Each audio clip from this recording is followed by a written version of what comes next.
Bismillahirrahmanirrahim. Assalamualaikum warahmatullahi wabarakatuh. Alhamdulillahi rabbil alamin. Wassalatu wassalamu ala rasulillahil karimil amin. Sayyidina Muhammadin wa ala alihi wa sahbihi ajma'in. Wa ba'd. Fa ya ahbaballahi wa ahbab rasulihi sallallahu alaihi wasallam. Usi nafsi wa iyyakum bi taqwallahi faqad fazal muttaqun. Fala tamutunna illa wa antum muslimun. Faqala ta'ala: Ya ayyuhalladzina amanu taqullaha haqqa tuqatih wa la tamutunna illa wa antum muslimun. Saudara-saudariku, bersyukur pada Allah Subhanahu wa taala kembali kita diberikan kesempatan untuk menjalani kehidupan di hari ini.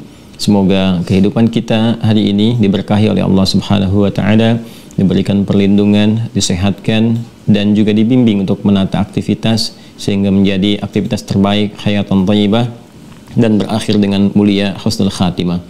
Semoga Allah Subhanahu wa taala berkenan memberikan hidayah kepada hamba-hambanya yang berkehidupan sampai detik ini namun belum beriman. Semoga jiwa mereka dikuatkan, lisan mereka juga dibimbing untuk bersyahadat sebelum wafat kembali pada Allah Subhanahu wa taala. Semoga para pelaku maksiat dan dimungkinkan kita termasuk di dalamnya dilembutkan hatinya untuk bertaubat dan kembali kepada jalan kebenaran yang telah Allah bimbingkan. Dan insya Allah pada kesempatan kali ini kita akan mencoba berikhtiar mewujudkan harapan-harapan baik kita untuk membangun kedekatan dengan Allah Subhanahu wa taala, sehingga dengan itu kita mendapatkan percikan rahmat, keberkahan yang membahagiakan kehidupan kita di dunia sampai menuju Allah di akhirat kelak. Telah sampai kita pada pembahasan akidah di simpul-simpul iman, pembuka bagian kedua. Setelah kita sampaikan beragam mukaddimah, pengantar-pengantar terkait dengan pengertian iman, akidah, pentingnya kita menguatkan iman, kaitannya dengan amal, dan telah sampai kepada pembahasan 6 simpul atau pokok-pokok iman yang dikenal dengan rukun iman, yang bila kita mampu menguatkan simpul itu, mengencangkan ikatannya, maka akan membangun keyakinan teguh dalam jiwa kita dan juga bisa meresapkan cahaya-cahaya kebaikan yang menumbuhkan amal-amal baik yang diridhai oleh Allah Subhanahu wa taala, yang membimbing anggota tubuh kita untuk berperilaku, bersikap dalam berkehidupan. Baik, kita telah bahas kemarin tentang pembuka tentang malaikat. Sekarang coba kita akan lanjutkan dulu. Saya akan mencoba memberikan satu gambaran singkat hal-hal pokok-pokok penting yang terkait erat dengan pembahasan tentang malaikat ini, sehingga kita nanti bisa memahami dengan baik alur pembahasan kita seutuhnya, ya. Baik, bismillahirrahmanirrahim. Kita agak cepat karena kita memulai sedikit ada penyesuaian waktu. Ya, kita masih di simpul-simpul ya atau pokok-pokok iman yang kita kenal dengan rukun iman. Baik, kan? Yang pertama sudah kita selesaikan, yaitu mengenal Allah dan segala yang terkait dengannya, kan? Sehingga menghindarkan kita dari penyimpangan, ini sudah kita selesaikan. Dan selalu ingat ya, selalu ingat kepada dua hal, ya. Yang aspek positifnya terkait dengan pembahasannya, kan? Aspek positifnya di sini kita dapatkan zikrullah, kan? Jadi hasil daripada pengenalan kita terhadap materi yang berkaitan dengan ma'rifatullah melahirkan ini sikap zikrullah, mengingat Allah dalam setiap aktivitas kita, baik itu saat berdiri itu ya tegak berdiri atau berjalan atau berlari atau aktivitas yang kita kerjakan dalam keadaan berdiri, kan? Atau saat duduk, baik di kantor, di rumah dan lain sebagainya, atau bahkan saat kita berbaring, gitu kan? Itu yang disebutkan di Ali Imran, Quran surah yang ketiga, dari ayat 190 sampai 191 itu. Inna fi khalqis samawati wal ardi wa ikhtilafil laili wan nahari la ayatil liulil albab. Siapa orang-orang ulul albab ini? Seperti yang saya sampaikan kemarin, alladzina yadhkurunallaha dzikrullah. Alladzina yadhkurunallaha qiyaman, berdiri ya, qiyaman wa qu'udan, ya, kemudian duduk, wa ala junubihim, dan bahkan dalam keadaan berbaring. Ini aspek yang terpenting ya. Jadi segala aktivitas yang kita kerjakan, bahkan aktivitas pengamatan, analisis, pergantian siang dan malam, segala yang tampak di langit, di bumi, itu bagi ulul albab yang paham esensi, ya, mendekatkan dia dengan Allah Subhanahu wa taala dalam setiap titian aktivitasnya. Ini poinnya. Dan jangan sampai kemudian ya dari sini ada penyimpangan dari zikir sehingga membuat kita melampaui batas dalam berkehidupan. Ya, melampaui batas dalam berkehidupan disebut dengan taghin. Ya, tagha pekerjaannya. Tagha Ya, pelakunya disebut dengan taghin. Ya, jamaknya disebut dengan taghut. Ya kan? Nah, segala yang melampaui batas, menyimpang. Jadi kalau melampaui batas ya memang tidak bagus. Setiap ada batas-batas kebaikan dilampaui itu kan nggak bagus artinya. Ya, diberikan batasan dilampaui. Ini sudah standar. Dalam berkehidupan juga kita ada standar-standar moral kan. Kalau ini dilampaui kita katakan Anda sudah melampaui batas, ya kan? Nah, ini melampaui batas dalam bahasa Al-Qur'an disebut dengan tagha, ya kan? Nah, kemudian pelakunya disebut dengan taghin, jamaknya disebut dengan taghut, ya kan? Nah, orang-orang yang mendekat kepada Allah dengan zikrullah sehingga terbangun kedekatan dengan Allah Subhanahu wa taala, menjadikan Allah sebagai pelindungnya, kan? Menjadikan Allah sebagai pemerhatinya, menjadikan Allah sebagai pengarah kepada kebaikan-kebaikan dan sebagainya. Itu dalam bahasa Al-Qur'an, bahkan bahasa Arab standar singkatnya disebut dengan wali, seperti yang pernah saya terangkan, kan? Nah, ini ciri khas orang beriman. Ya, dia menjadikan Allah Subhanahu wa taala sebagai walinya, kan? Sebagai pelindungnya, pendamping dalam berkehidupannya, dalam arti memberikan perhatian, pengawasan, kebutuhan dan sebagainya. Ini yang disampaikan di Quran surah kedua Al-Baqarah ayat 157. Allahu waliyyul ladzina amanu yukhrijuhum minadh dhulumati ilan nur. Ini sudah secara detail saya terangkan di pertemuan yang lalu. Anda direview kembali ya. Pertemuan yang lalu ketika saya menerangkan ayat ini sampai ke dalam detail ya, ke dalam jiwa kita. Seperti apa anatomi ya dalam jiwa kita, nur itu apa, zulumat itu apa, jamaah dari apa, saya sudah uraikan di pertemuan yang lalu. Silahkan Anda lihat kembali. Sebaliknya, walladzina kafaru awliya'uhumut taghut, ya. Nah, ini disebutkan. Sedangkan orang-orang yang ingkar, nggak mau menguatkan iman, kan? Bahkan melenyapkan cahaya iman dalam dirinya, senang dengan bimbingan kepada fujur atau nafsunya, terprovokasi oleh setan dan sebagainya. Maka perilaku mereka itu akan menyimpang, akan menyimpang gitu kan, dari tagha asalnya. Jadi Allah Subhanahu wa taala saking sayangnya kemudian kan mengutus para rasul, kan? Bahkan kemudian menugaskan makhluk-makhluknya tertentu untuk apa? Untuk membimbing hamba membangkitkan cahaya iman itu kembali, menghidupkan cahayanya dan menjauhkan kemudian dari unsur-unsur provokasi setan dan sebagainya. Maka di antara yang ditetapkan oleh Allah ya untuk mensupport jiwa takwa manusia, cahaya iman. Sedangkan cahaya iman itu kan potensinya ada di potensi takwa, ya. Jadi begitu roh ditiupkan seperti pernah saya jelaskan, kemudian menyatu dengan tubuh kita menjadi nafas, di situ kita bernafas, maka ada dua potensi di situ. Ya, potensi takwa pada jalan kebaikan dan fujur, jalan keburukan, sebetulnya yang menjadi katalis daripada takwa. Asalnya demikian, ya kan?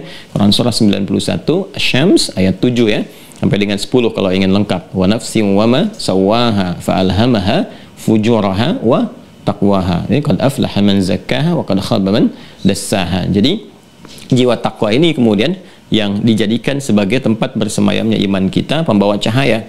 Karena itu kita diminta ibadah itu untuk membangkitkan jiwa takwa kita, ya, dan selalu bersanding antara iman, amal soleh dan takwa. Ya ayyuhalladzina amanu, iman, kutiba alaikumusiyam, puasa, gitu kan? Itu amal solehnya. Kama kutiba alal ladzina min qablikum, untuk apa? La'allakum tattaqun, untuk membangkitkan potensi jiwa takwa kita sehingga ketika itu bangkit kuat, maka cahaya iman akan menguat dan bisa menerangi jalan kehidupan kita untuk bersikap, berperilaku. Ya, karena itu Anda sering temukan dalam Al-Quran penyandingan antara iman, takwa, amal soleh, atau bahkan takwa dulu, iman, amal soleh. Demikian sebaliknya, yang saya buat persamaan A sama dengan B sama dengan C, sehingga kita bisa membuat persamaan A sama dengan C atau B sama dengan C. Dzalikal kitabu la raiba fihi hudal lil muttaqin. Siapa orang takwa ini? Alladzina yu'minuna bil ghaib, iman. Bagaimana cara menguatkan iman dan takwa? Wa yuqimunas shalah, amal soleh, ya kan? Dengan salat, wa mimma razaqnahum yunfiqun. Karena itu kalau kita diminta untuk ibadah, sesungguhnya untuk menguatkan jiwa takwa kita, supaya cahaya iman menguat dan jadi pribadi yang baik, dan puncaknya zikrullah. Ya, kita bisa takhalli, kalau kita belajar lebih mendalam lagi, takhalli, melepaskan sifat-sifat buruk, ya kan? Menepikan kegelapan-kegelapan, sehingga dengan itu kita bisa tahalli, mengganti dengan sifat-sifat yang baik, hilyah, hal-hal yang istimewa, yang baik, tampil indah, sehingga tajalli, nampak jelas segala hal yang ada di sekitaran kita ini menghubungkan kita dengan Allah, dengan zikrullah, dengan cara yang benar. Itu yang dimaksudkan ma'rifatullah. Makanya dalam ilmu ma'rifatullah nanti ya ada turunan-turunan spesifik diistilahkan dengan tahalli, tahalli, tajalli. Itu beda titik aja tuh. Ya, tahalli pakai kha, tahalli pakai ha, tajalli pakai jim. Ya, jim ha kha gitu. Tapi ingat jangan salah belajar. Kalau salah ilmu nanti juga repot juga. Nggak bisa kita langsung tiba-tiba lompat ke sini. Ya, zikrullah itu kan nanti ada turunannya, ada ibadah, ada syariat. Jalan terbaik untuk zikrullah itu syariat. Bukan pergi ke gunung, diam di gunung 40 hari, ninggalin keluarga dan sebagainya, interaksi sama beruang, sama harimau, anak sendiri nggak dimandiin gitu kan. Nah, bukan ke situ arahnya. Jadi nanti ada spesifik jalan yang bisa kita tempuh. Ya, yang ini dicontohkan oleh Nabi SAW, dikembangkan oleh sahabat juga, ya, dalam kehidupan mereka dan sebagainya oleh tabi'in, dan para ulama kita merumuskan itu. Ya, ada yang kemudian zikir yang dibaca pasca salat, ada yang dirumuskan untuk sebagai zikir berkehidupan seperti saya ajarkan di pertemuan yang lalu, ya. Nah, lawannya ini setiap yang melampaui batas. Jadi Islam itu diturunkan, ya kan? Sebagai pedoman berkehidupan untuk apa? Untuk mengembalikan manusia dari segala yang melampaui batas, dibalikin.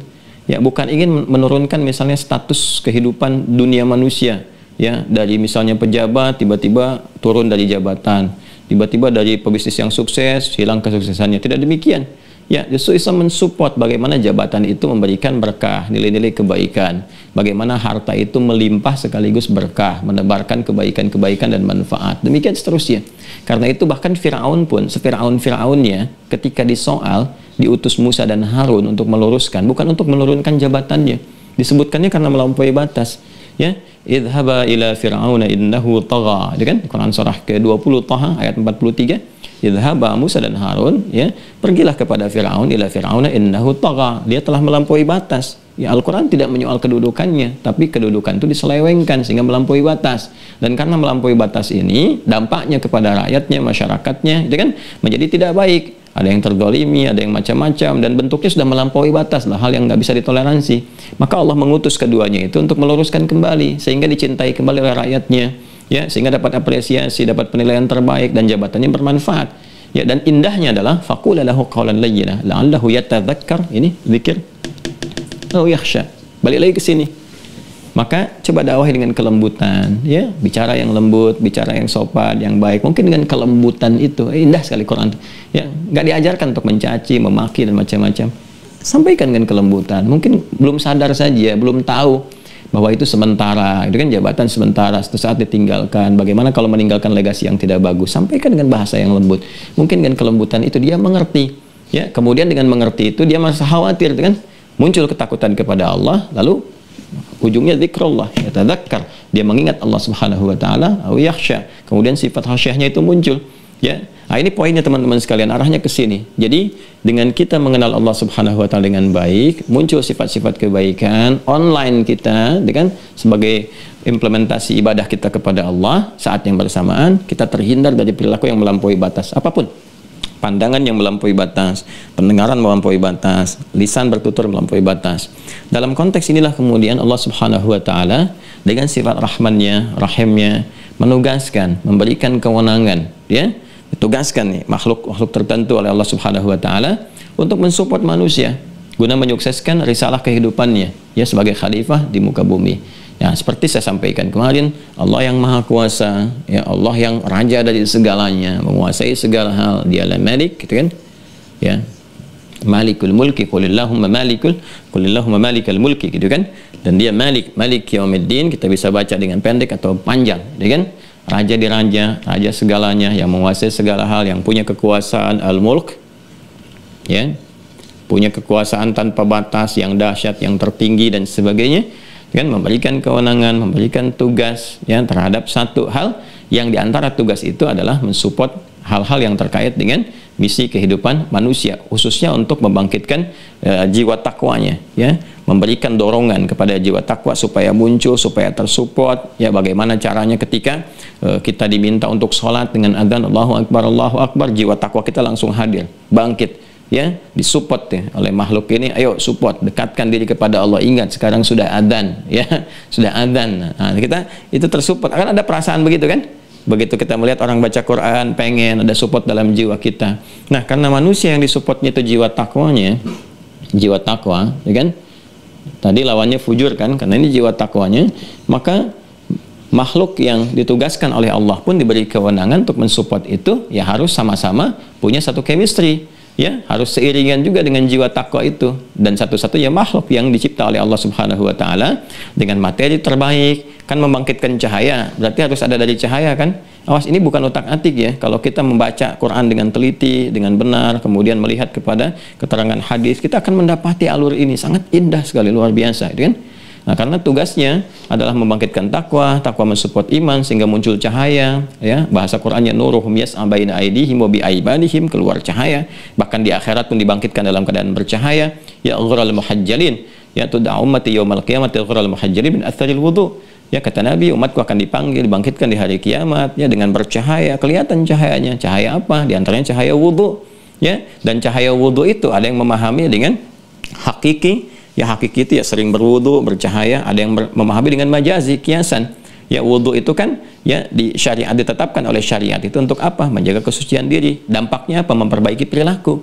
Jadi orang wudu itu bercahaya. Cahayanya bukan hanya cahaya membasahi bagian tempat wudu ya, tapi ini gambaran syariat yang melatih bagian tubuh kita itu dengan wudu itu jadi suci, jadi bersih, jadi bersikap baik.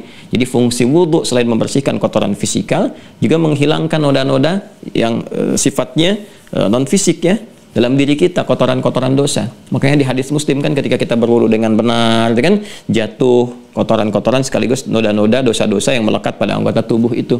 Sehingga setelah kita wudu kita kan bertobat. Taubat itu kan apa? Ya, taubat itu kan mengakui ada dosa, kan, menyesalinya, berjanji meninggalkannya, mengisi dengan yang lebih baik. Allahumma ja'alni minat tawwabin, ya kan?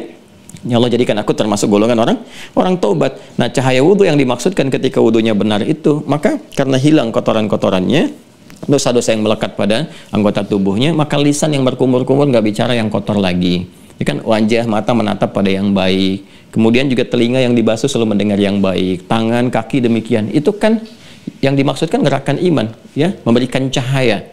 Makanya ada yang mengaitkan wudu dengan bau, cahaya yang sangat kuat, ya. Dari situ kemudian cahaya tersupport, imannya muncul, memberikan cahaya kepada perilakunya. Nah, cahaya-cahaya kebaikan inilah yang menjadikan dirinya dibangkitkan dalam keadaan hadir dengan cahaya-cahaya kebaikan tadi. Jadi ada yang memahami dengan bahasa majas, kiasan, ada yang memahami dengan real, tapi semuanya bertalian.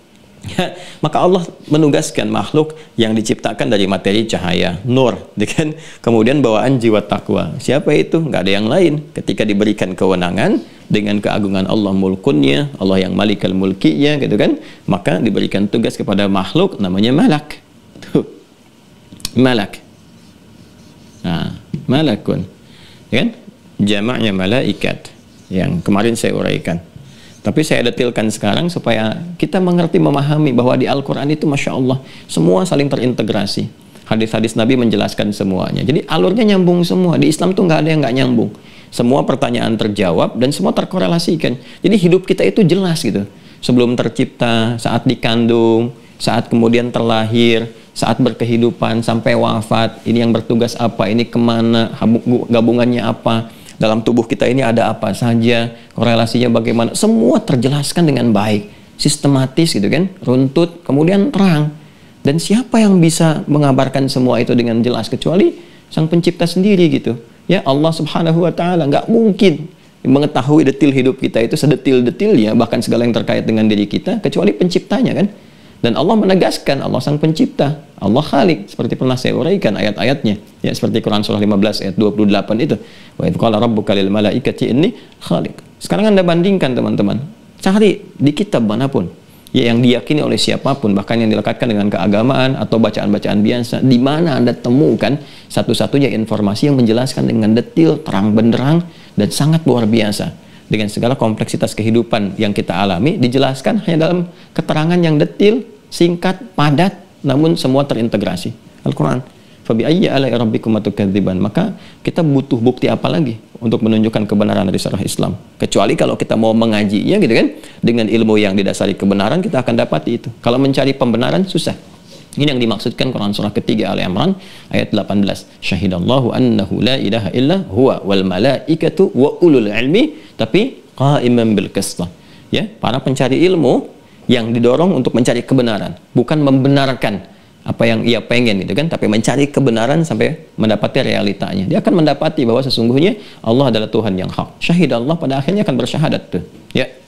Nah, itu terbuka. Bahkan hebatnya, dahsyatnya, pada titik itu pun Allah tetap dengan keadilan yang mengatakan la ikraha fiddin, nggak ada paksaan, cuma kalau pulang bertanggung jawab, gitu kan? Nggak ada paksaan, lakum dinukum waliyadin, cuma kalau pulang apa? Bertanggung jawab, gitu kan? Nah ini teman-teman sekalian, ya Allah Malik, ya, Malikin nas, Malik yaumiddin, yang memiliki mulk, ya, kekuasaan, kerajaan, segalanya tanpa batas gitu kan, kuasanya. Kemudian memberikan kewenangan, makhluk yang diberikan kewenangan untuk mengerjakan sesuatu, dan dinamakan dengan malak, jamaknya malaikat, ya kan? Kemudian dia diciptakan dari cahaya, kemudian juga memiliki sifat takwa, ya, sifat-sifat kebaikan yang tidak mungkin menyimpang. Nah, malaikat ini sebelum kita detilkan lebih jauh, saya ingin memberikan clue dulu ya, kunci-kunci kepada teman-teman semua dan kepada kita seperti yang guru-guru saya juga pernah ajarkan supaya kita mudah memahami alurnya gitu, ya. Nah, ini sudah kita pahami ya. Jadi malaikat itu ya, ini bentuk jama, bentuk tunggalnya malak. Malak ini akarnya dari sini, malak kayak meliku gitu kan. Nah, ada kemudian malik, mulkun, ada milkun. Milkun sudah saya terangkan kemarin ya, milik diserap ke dalam bahasa Indonesia, kepemilikan yang sifatnya sementara, kecil, nilainya yang hancur. Sementara punya Allah mulkun yang tinggi, rafa, tinggi, besar, banyak, yang selalu abadi sifatnya gitu kan. Nah, makhluk yang diberi kewenangan untuk mengerjakan tugas tertentu, ini malak, kan? Jamaknya apa? Malaikat. Nah, ini karena bawaannya sifat takwa, maka pertama disifati oleh Allah di Quran surah ke-66 At-Tahrim, di akhir ayat yang ke-6 ya. Ayat 6. Quran surah 66 At-Tahrim ayat yang ke-6 di penghujungnya, ya. Bawaan takwa ini yang menjadikan ini malak atau jamaknya ya, malaikat, la ya'sunallaha ma amarahum wa yaf'aluna ma yu'marun, ya. Maka ciri khasnya satu, tidak bermaksiat, tidak menyimpang, ya. La ya'sunallaha ma amarahum. Dan yang kedua, wa yaf'aluna ma yu'marun, wa yaf'aluna ma yu'marun, mengerjakan tugas dengan sempurna, ya kan? Mengerjakan tugas, ya kan? Mengerjakan tugas dengan sempurna. Oh. Ya, jadi kesempurnaan ini yang menjadikan malaikat itu konsisten di tugasnya saja. Karena malak ini diberi satu kewenangan. Ya, kewenangan itu aja dikerjakannya. Satu aja. Seperti yang saya sampaikan kemarin, ya. Nanti ada yang ditugaskan untuk tasbih, ya. Tasbih, tahmid misalnya, ya kan? Dan seterusnya takdis, ya.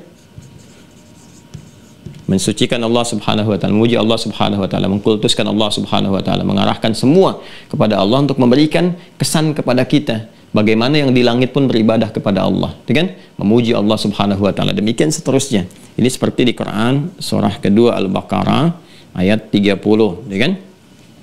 Kemudian ada yang tugasnya di arsy, ya, alladzina yahmiluna al-arsya wa man haulahu, kan? Yang tugasnya itu ada di arsy. Ya. Ini seperti di Quran misalnya surah ke-40, surah Ghafir, ya, Al-Mu'min, di ayat yang ke-7 gitu, ya kan? Nah, kita temukan demikian, ada yang tugasnya di arsy, kan? Ada yang tugasnya bertasbih, bertahmid, bertakdis, ya kan? Nah, jadi ada kesan-kesan yang ditunjukkan kepada kita bagaimana Allah menunjukkan keagungannya, ya kan? Kemegahannya, kedahsyatannya, untuk menghadirkan rasa yang kuat pada jiwa kita bahwa ini Tuhan yang sesungguhnya, Tuhan yang hak, yang paling dahsyat dan sebagainya, ya kan? Ya, dia di hamba-hamba tertentu yang punya jiwa takwa memujinya, bertasbih kepadanya, mentakdiskannya, ada yang bertugas di arsy-Nya dan sebagainya, ya kan? Nah, ada lagi nanti malaikat alin, ya, di level surga yang tertinggi, ya, level surga yang tertinggi dikenal dengan malaikat al-alin, ya. Level langit yang tertinggi, ya, level langit yang tertinggi, di langit tertinggi. Tadi saya sebutkan di surga tertinggi, yang dimaksudkan di langit tertinggi, bukan surga tertinggi, ya, langit tertinggi. Nah, ini misalnya di Quran surah 38, surah Sad, ya, Quran surah 38, surah Sad, di ayat 75, ya. Qala ya iblisu ma mana'aka an tasjuda lima khalaqtu biyadi, kan? Ya, astakbarta am kunta minal alin, kan? Ada ayatnya di penghujungnya, astakbarta am kunta minal alin, ya, ketika Allah kemudian ya mengonfirmasikan, ya, Allah maha tahu, cuman didengar oleh lisan makhluknya sendiri supaya diketahui oleh makhluk yang lain dan dia nggak bisa ngeles, ya. Ketika Allah kemudian menyoal, hei iblis, nanti kita lihat siapa itu iblis, kenapa kamu nggak mau hormat, kan? hormat kepada makhluk yang aku ciptakan sendiri, ya. Aku ciptakan dia, itu karena aku. Dan perintah hormat pun, sujud hormat tuh ya untuk sebagai kepatuhan kepadaku. Nanti di ayat lain kita akan temukan. Ya bukan karena yang lain. Nanti di Al-A'raf ya di ayat 11 ya sampai dengan 12 kita temukan. Ma mana'aka alla tasjuda ya amartuk. Kenapa engkau tidak mau sujud ketika aku perintahkan? Itu perintahku sujud itu. Bukan karena Adamnya, bukan karena yang lainnya, karena perintahku. Kok kamu nggak taat kepada perintahku gitu kan? Nah, astakbarta am kunta minal alin, kembali ke surat Sad ayat 75. Astakbarta, engkau itu sombong, gitu kan? Am kunta minal alin, engkau merasa berada di langit tertinggi, bertugas dengan malaikat-malaikat yang lain di langit tertinggi. Jadi ada yang tugasnya di langit tertinggi, ya Allah alam, semoga nanti saat kembali kepada Allah kan kita nanti Masya Allah akan mendapati suasana yang sangat indah. Ada hamba yang diberi kesempatan menatap Allah sehingga berbinar. Bukan karena masuk surganya, tapi gembira ketika diberi kesempatan menatap Rabbnya tanpa sekat. Itu di Quran surah 75. Al-Qiyamah ayat 22 sampai 23. Wujuhun yawma idzin nadhirah ila rabbiha nadhirah. Kan? Ada hamba-hamba yang wajahnya pada saat itu wajahnya begitu bersinar gembira. Bukan karena masuk surganya, ya kan? Tapi karena mampu berhasil menatap Rabbnya tanpa sekat. Ya, kemudian ada yang oleh Allah diparadekan masuk surganya ya dalam setiap melewati setiap pintu surga dan disambut para malaikat. Dan pasti akan kita dapati itu malaikat nyambut. Nah, kalau yang tadi bisa menatapkan di surga, di langit tertinggi gitu ya. Nah, di surga ini ada yang diparadekan juga. Itu di Quran surah ke-13 Ar-Ra'd ayat 23 sampai 24. Jannatu 'adnin yadkhulunaha wa man salaha min abaihim wa azwajihim wa dzurriyyatihim wal malaikatu yadkhuluna 'alaihim min kulli bab. Salamun 'alaikum bima sabartum fa ni'ma 'uqbad dar.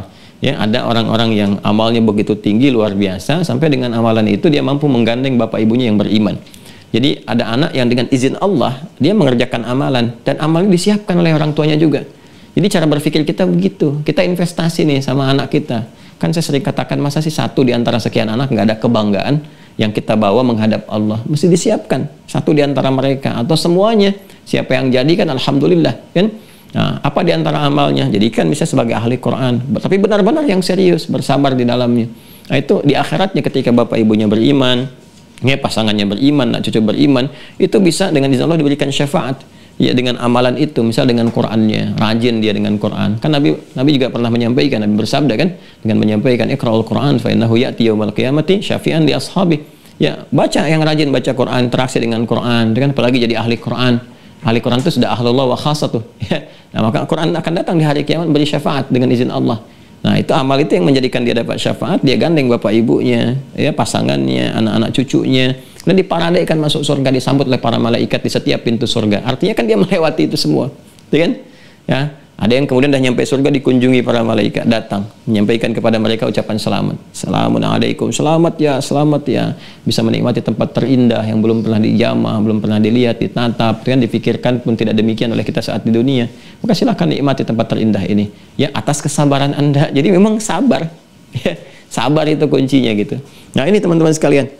Di antara tugas-tugasnya gitu kan, ada yang bertugas tasbih, tahmid, kemudian juga yang terkait dengan arsy, ini di alam langit semua, di alam langit gitu kan. Nah kemudian juga yang paling menarik, nah Allah menugaskan tadi yang terkait dengan kehidupan kita manusia yang sebagian telah kita uraikan kemarin. Ya, ada yang terkait dengan amal manusia, untuk disupport gitu kan, untuk disupport agar ia mampu menghidupkan jiwa takwanya.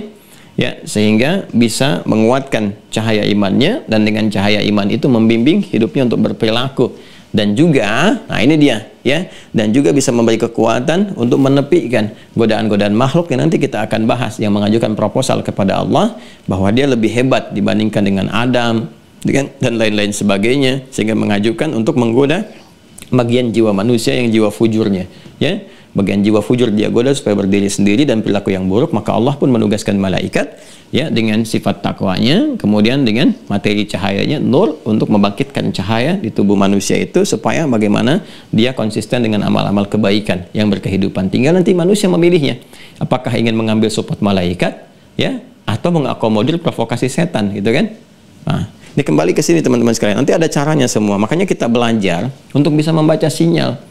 Oh ini malaikat apa nih yang sudah memberikan kepada saya support, kan bagaimana meresponnya, bagaimana mendapatinya dan sebagainya. Nah ini yang kita dapati kemudian kemarin teman-teman sekalian sampai di sini. Nah, baik jumlah yang ini ataupun yang ini, itu tidak ada yang mengetahuinya. Hanya Allah yang mengetahuinya. Ya, semua jumlahnya malaikat. Jadi kalau ditanya berapa jumlah malaikat, nah, nggak usah Anda menjawab misalnya 10, 25, 300 dan sebagainya. Nggak ada. Ya, yang tahu tuh hanya Allah Subhanahu wa taala berapa jumlahnya. Ya, itu misalnya kita temukan di Quran surah 74 Al-Mudaththir. Nah, jumlahnya nanti ingat ya, di ujian itu kan akan ditanya siapa malaikat itu, apa materi penciptaannya, sifatnya bagaimana, berapa jumlahnya, dalilnya apa. Saya selalu kejar dalilnya apa, kan? Quran surah 74 Al-Mudaththir ayat 31. Quran surah 74 Al-Mudaththir ayat 31. Wa ma ya'lamu junuda rabbika illa hu. Lihat ke ujung ayatnya. Ujung ayat langsung ya. Ya. Quran surah 74 Al-Mudaththir ayat 31, lihat ke ujung ayatnya. Wa ma ya'lamu junuda rabbika illa hu, gitu kan? Dan tidak ada yang mengetahui ya tentara-tentara Rabbmu itu, maksudnya malaikat di sini ya. Karena malaikat nanti disifati dengan banyak sifat sesuai dengan tugas-tugasnya. Enggak ada yang tahu ya malaikat-malaikat Allah itu berapa jumlahnya, gitu kan? Illahu, kecuali Allah sendiri. Jadi jumlahnya banyak, baik yang bertugas di langit nanti ya, semua digabungkan dengan bertugas terkait dengan amal kehidupan manusia. Adapun hal yang terkait dengan amal kehidupan manusia, ini yang diperkenalkan oleh Al-Quran. Di antara sekian yang banyak itu, ada beberapa malaikat ini yang terkait dengan tugas-tugas pokok manusia. Baik, yuk kita lihat. Satu sudah kita tuntaskan ya, sekarang saya detilkan. Yang pertama ada yang dikenal dengan Jibril. Ini kemarin sudah saya terangkan, sekarang saya mau detilkan sedikit dengan dalil-dalilnya. Ya. Jibril di barat disebut dengan Jibril. Ya, ini Gabriel tuh dari Jibril ya. Seperti Mikael juga mereka namakan Michael, gitu kan? Michal dan sebagainya. Jadi Jibril, Gabriel. Sudah ya? Baik. Apa tugasnya? Nah, malaikat Jibril kemarin sudah saya sampaikan, jadi saya tinggal hanya tuliskan saja. Kan menurunkan wahyu, menyampaikan wahyu.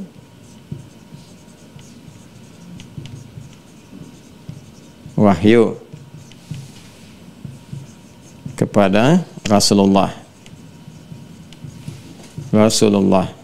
ya sallallahu alaihi wasallam. Jelas ya?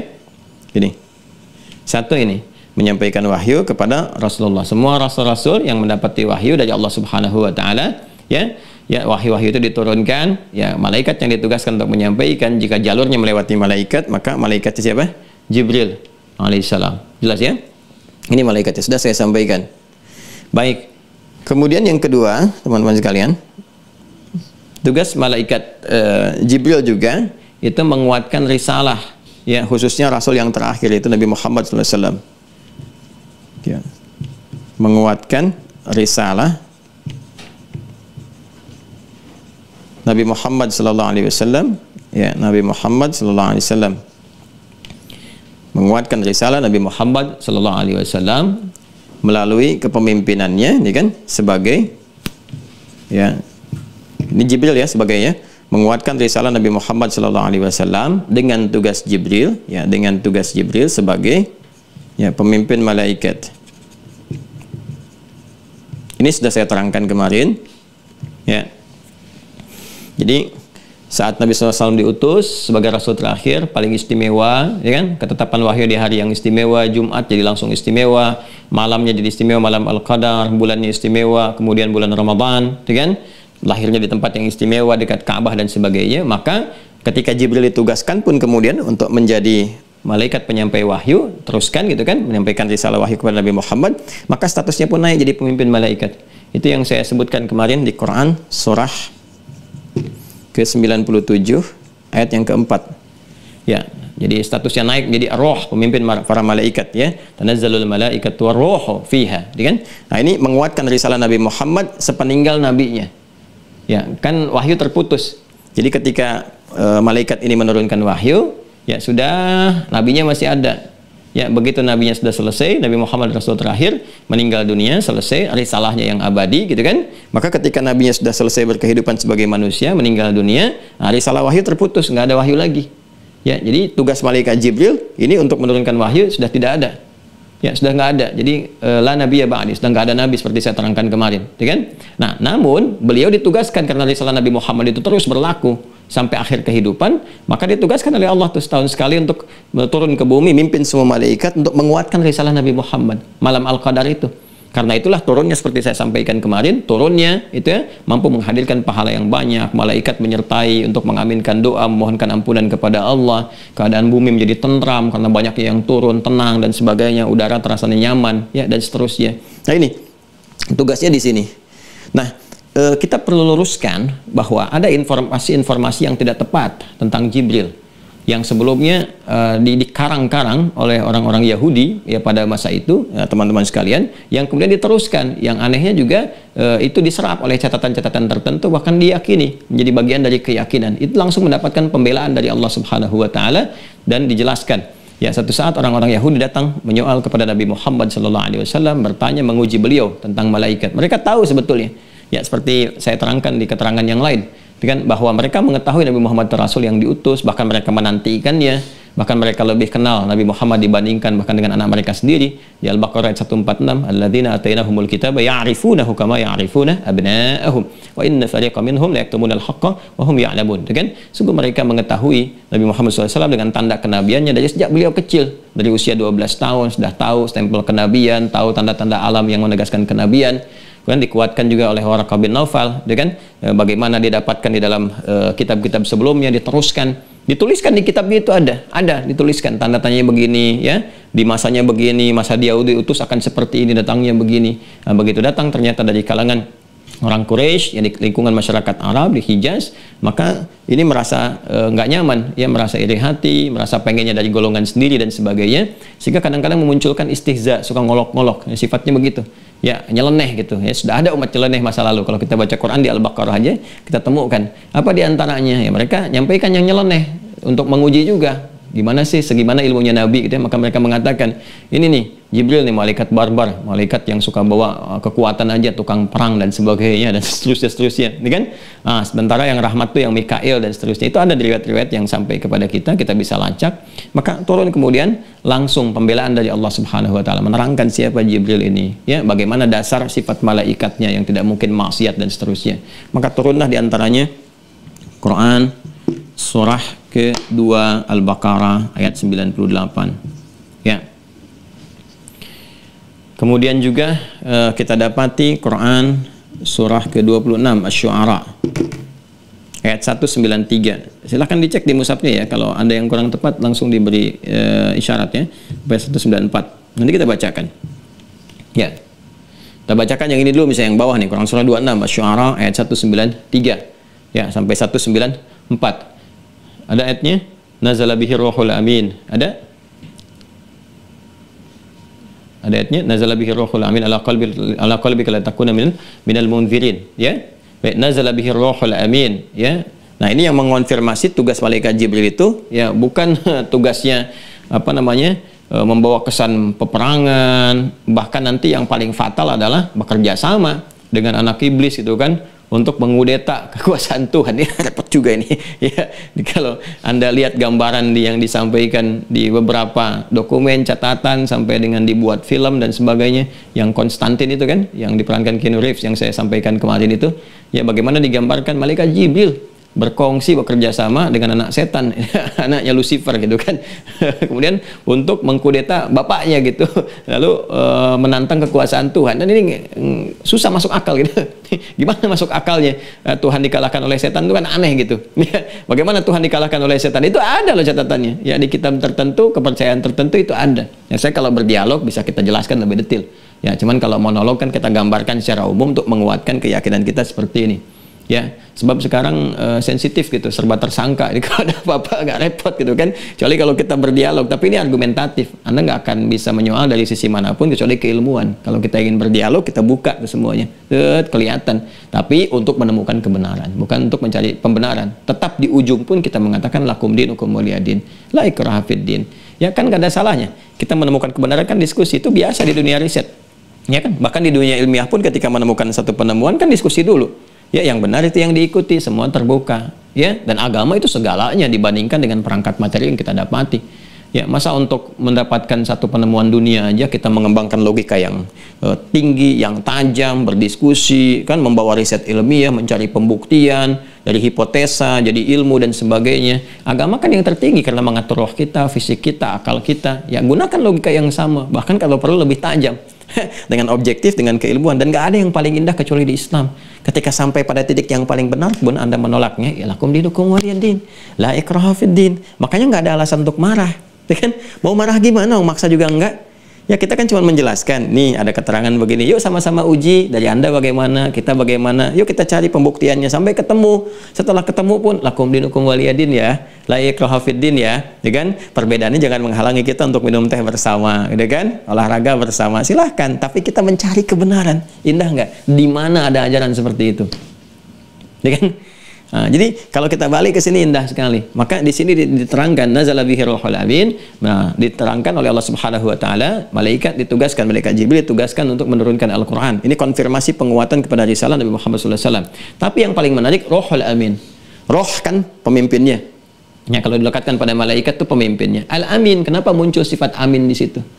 Ya, untuk membantah ya bahwa ada kesan ini loh. Ya, malaikat gagal gitu. Ya, malaikat fall angel gitu kan, malaikat yang gagal ya karena bekerja sama dengan makhluk yang lain ya, apalagi kesannya dengan anak setan untuk memberontak kepada Tuhan dan sebagainya. Sehingga yang paling menarik itu ini malaikat bisa dipatahkan sayapnya sama bapak iblis, kan jadi lucu gitu.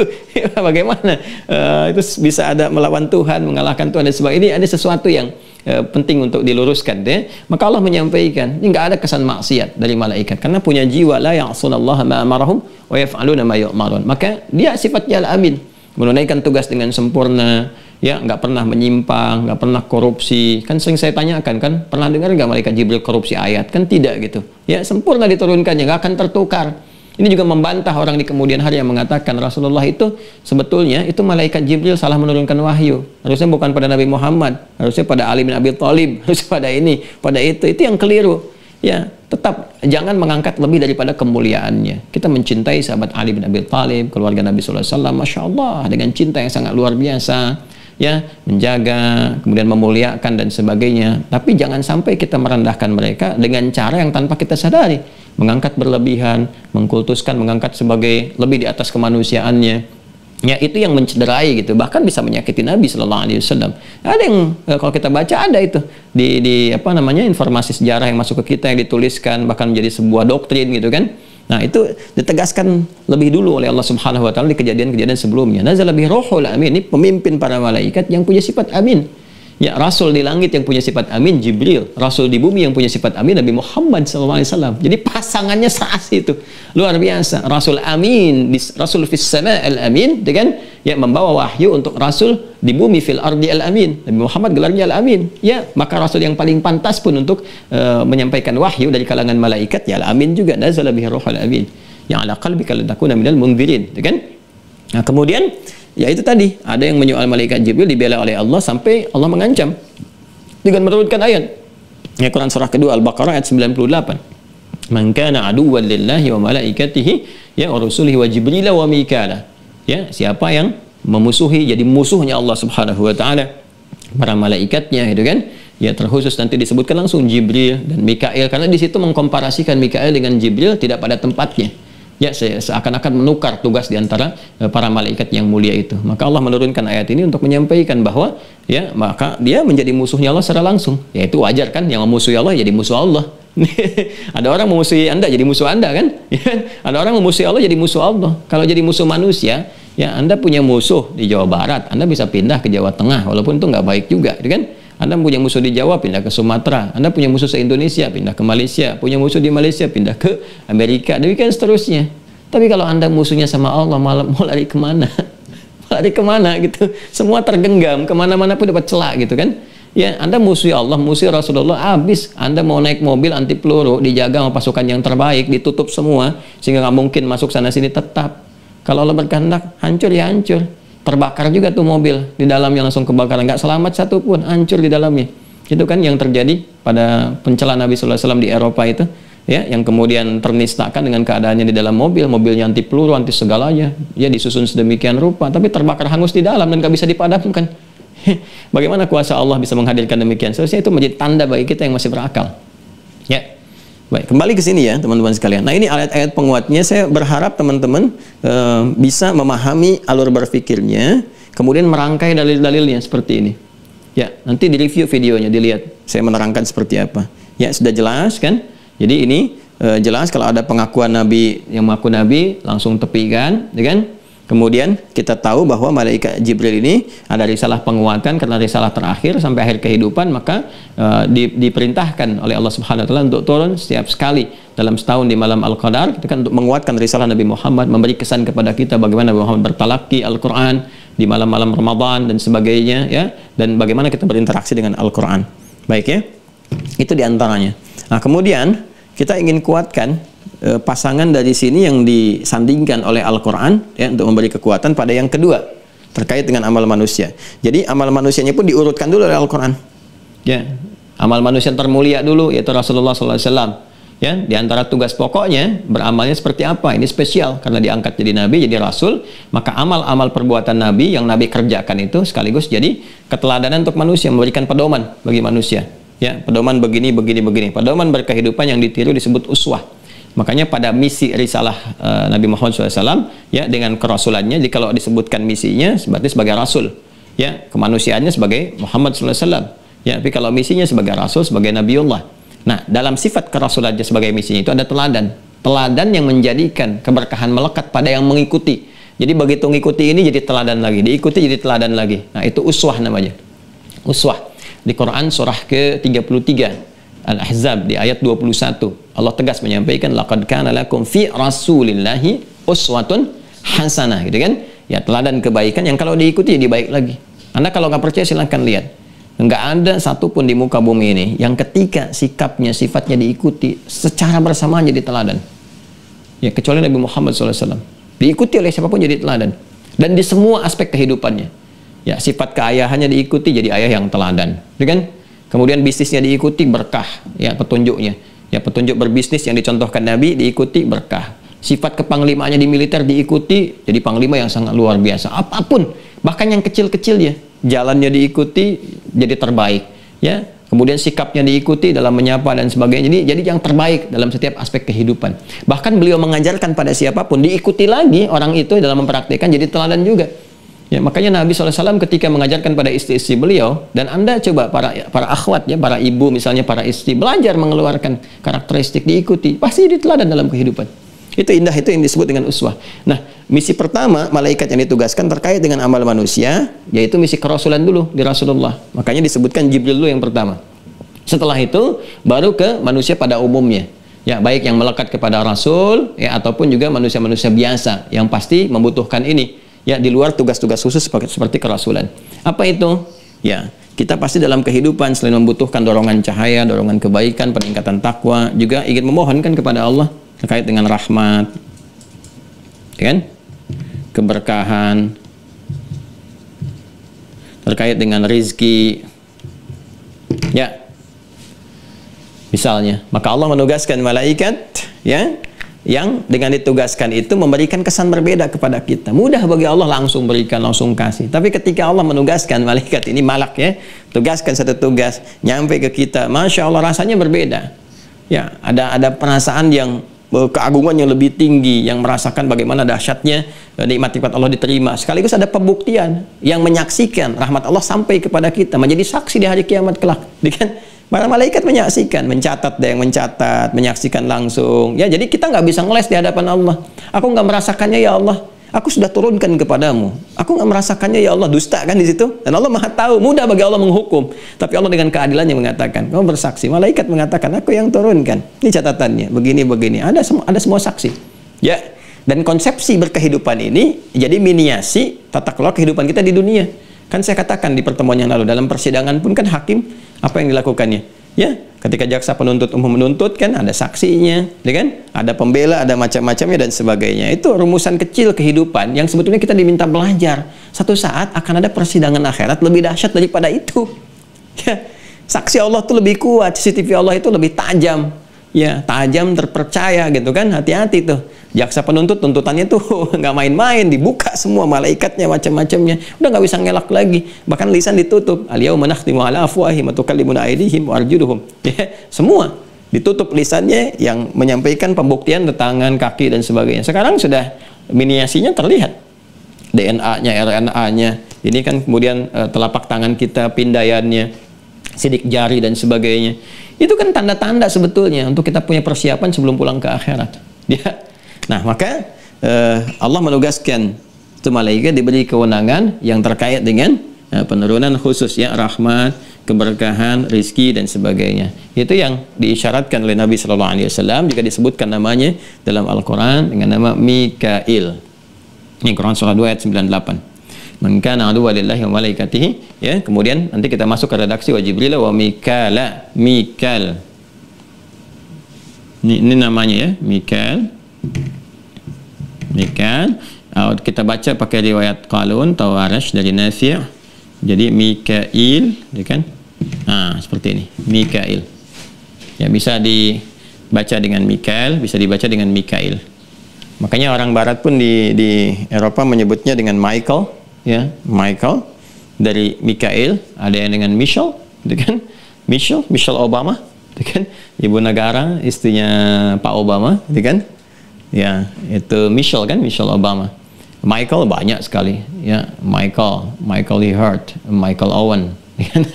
Apalagi itu banyak sebetulnya nama-nama yang terkait, ada yang malaikat, ada yang terkait juga dengan nama nabi, Abraham, gitu kan, David, dari Daud, gitu kan.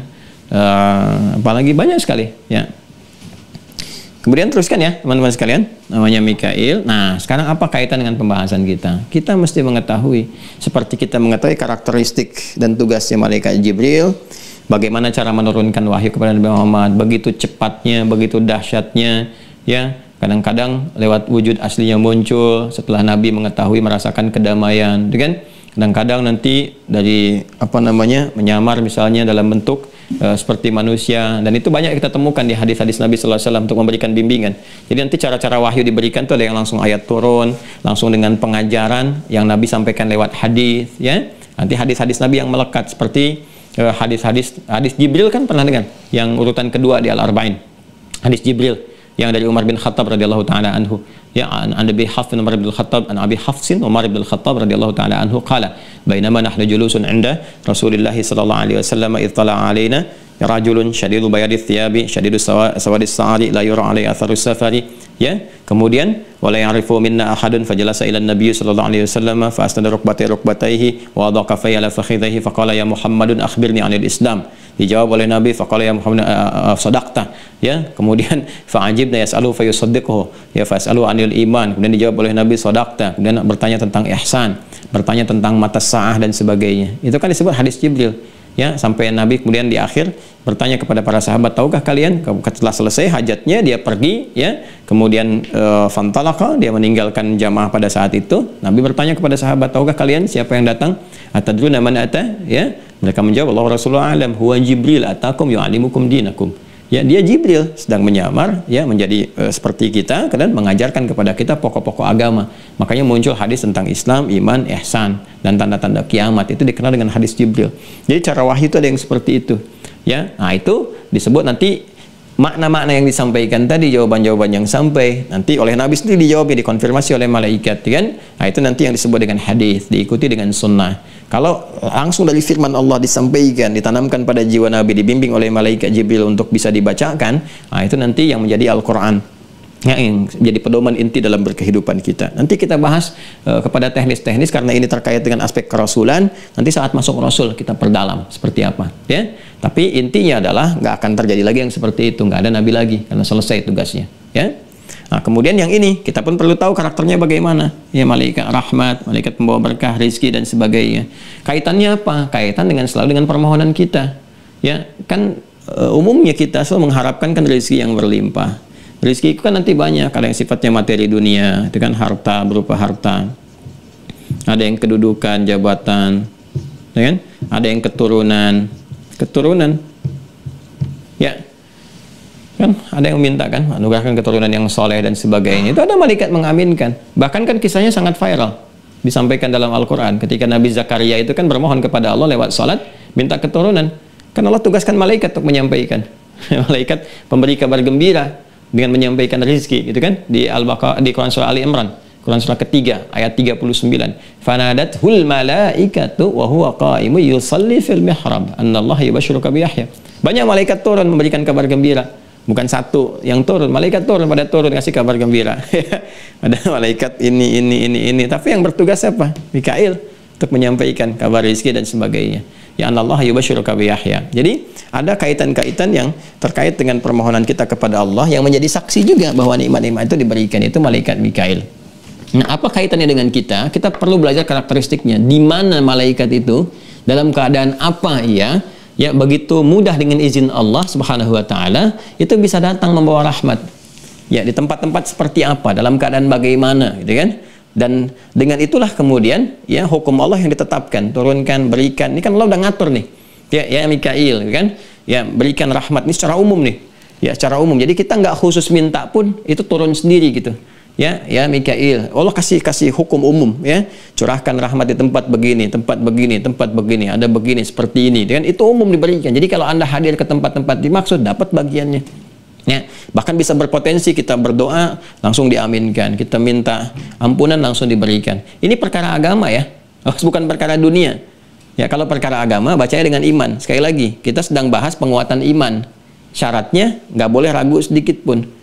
Kalau ada keraguan dipertanyakan nih. Jadi kalau Anda masih bertanya, masa sih begitu? Nah, berarti ada persoalan di imannya tuh yang harus dikuatkan. Ya, ini informasi sampainya dari Al-Quran, dari hadis. Kita akan bahas hadis-hadisnya, ya kan? Ayat-ayatnya seperti apa. Jadi ini yang butuh untuk penguatan keimanan kita. Nah, yuk kita hadirkan beberapa. Misalnya, bagaimana malaikat rahmat ini ditugaskan oleh Allah ya secara umum untuk memberikan rahmat, bukan yang spesifik kita minta ya. Nanti yang spesifiknya kita ajarkan kembali. Yang pertama di majlis-majlis ilmu. Majlis ilmu. Ya, jadi mendatangi majlis ilmu itu ya sama dengan menjemput rahmat Allah, keberkahan dari Allah. Nanti ada satu hukum umum yang Allah sampaikan lewat lisan Nabi sallallahu alaihi wasallam bahwa malaikat, khususnya malaikat Mikail itu langsung diperintahkan. Ini bahasa Nabi ya. Ya, dalam bahasa kiasan itu membentangkan sayap, maksudnya mencurahkan rahmatnya ya bagi para penuntut ilmu. Dalam hadis riwayat Ibnu Majah, rawinya sahabat Abu Darda. Ya, sahabat Abu Darda radhiyallahu taala anhu. Baik, beliau menyampaikan qala Nabi sallallahu alaihi wasallam, perhatikan hadisnya. Man salaka tariqan yaltamisu fihi ilma, sahhalallahu lahu tariqan ilal jannah. Nah, ini seringkali saya memperhatikan bahwa terpotong sampai di sini, nggak diteruskan. Sehingga nggak sampai pada tugas malaikatnya. Man salaka tariqan yaltamisu fihi ilma, siapa yang menempuh perjalanan. Ya. Tariq itu satu jalan yang nggak lebar. Kalau lebar itu syariah namanya. Lebar, luas, begitu mudah gitu kan. Kalau tariq itu jalannya lebih kecil, kadang-kadang ada tantangan, kadang berliku, gitu kan. Kadang harus menapak. Kalau sekarang istilahnya ya mungkin melewati gang atau juga di jalan besar tapi macet-macet. Nah, itu bisa diartikan demikian, ya. Yaltamisu fihi ilma, dengan tujuan dia mendapati satu ilmu, pengetahuan. Ya, yang orientasinya dua, menguatkan iman, menambah pengetahuan. Itu di Al-Mujadalah nanti ya, ayat yang ke-11, Quran surah 58 ayat 11. Ya, yarfa'illahu alladhina amanu minkum walladhina utul ilma darajat. Jadi satu meningkatkan iman, kedua melimpahkan pengetahuan, menambah pengetahuan. Ya ayyuhalladzina amanu idza qila lakum tafassahu fil majalis. Hai orang-orang beriman, jika dikatakan kepadamu share, luaskan ya informasi tentang majlis, atau kalau sudah di majlis bagi-bagi tempat duduk supaya semua merasakan kenikmatan yang baik. Majlis itu tempat yang bisa mengangkat kita secara terhormat, dari kata jalasa. Jalasa asalnya bukan duduk, tapi berpindah dari tempat yang rendah ke tempat yang tinggi. Lawannya disebut qa'ada, berpindah dari tempat yang tinggi ke posisi yang rendah. Ya, tempatnya disebut maq'ad kalau qa'ada, kalau jalasa disebut majlis. Ya, makanya ada majlis ilmu. Kenapa dilekatkan dengan kata ilmu, kata majlis? Maksudnya kalau mencari tempat untuk mendapatkan ilmu, cari tempat yang mengangkat derajat kita. Ya, bukan merendahkan diri kita atau bahkan mengacaukan ilmu kita. Cari tempat yang mengangkat derajat kita. Pertama apa? Iman. Jadi kalau mau belajar, cari yang menguatkan iman kita, bukan yang meruntuhkan iman. Ya, jadi kalau Anda cari guru, misalnya saya pun demikian mencari guru, cari yang menguatkan iman, bukan meragukan iman kita. Oh, kita belajar kok disuruh meragukan iman kita. Ya, setelah itu yang paling aneh kan meragukan keislaman, kesempurnaan Islam. Islam itu nggak sempurna begini. Ini aneh itu. Itu bukan majlis namanya. itu kan? Itu bukan majlis. Baik ya. Nah, kemudian menambah keilmuan kita, wawasan kita supaya wawasan luas, nggak mudah berselisih, paham esensi, ya menguatkan bagaimana cara kita ibadah. Nah, pada yang seperti itu disebut majlis namanya.